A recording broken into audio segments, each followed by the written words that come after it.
তিনি ছিলেন শহরের এক পরিচিত মুখ। সৈয়দপুর রেল স্টেশন ও জিআরপি মোড় এলাকায় প্রায় প্রতিদিনই দেখা যেত তাকে।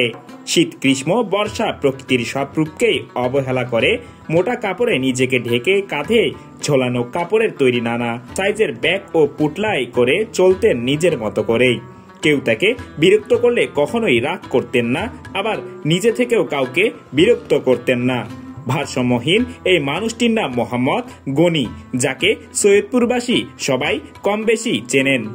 তবে সাম্প্রতিক এই মানুষটিকে ঘিরে ঘটেছে এক বিস্ময়কর ঘটনা। শনিবার 14 জুন বিকেলে স্থানীয় মানবিক সংগঠন হিউম্যানিটি বাংলাদেশ তাকে পরিষ্কার পরিচ্ছন্ন করাতে এগিয়ে এলে আবিষ্কৃত হয় এক চাঞ্চল্যকর তথ্য।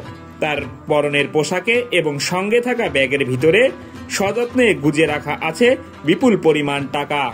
সংগঠনের সদস্যরা অবাক হয়ে যায় যখন দেখে একে একে বেরিয়ে আসছে করকরে নোট। পরে সৈয়দপুর থানা পুলিশ ও উপজেলা সমাজসেবা কর্মকর্তার উপস্থিতিতে গণনা করা হয় টাকাগুলো।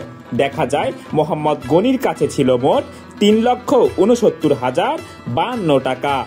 এছাড়া বিভিন্ন স্থানে পাওয়া গেছে অনেক ছেঁড়া ফাটা টাকা, যার পরিমাণ নির্দিষ্টভাবে নিরূপণ করা সম্ভব হয়নি। বর্তমান এই বিপুল অর্থ উপজেলা সমাজসেবা কর্মকর্তার কার্যালয়ে সমাজকর্মী রশিদুল ইসলামের জিম্মায় রাখা হয়েছে। বিষয়টি জানাজানি হওয়ার পর পুরো শহরে আলোড়ন সৃষ্টি হয়েছে।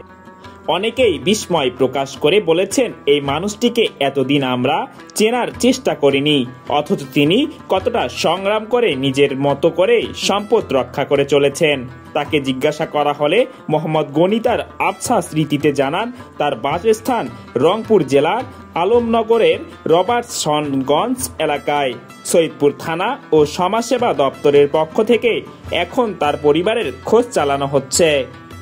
খালিকুজ্জামান সাকিব, দৈনিক তৃতীয় মাত্রা, সৈয়দপুর, নীলফামারী।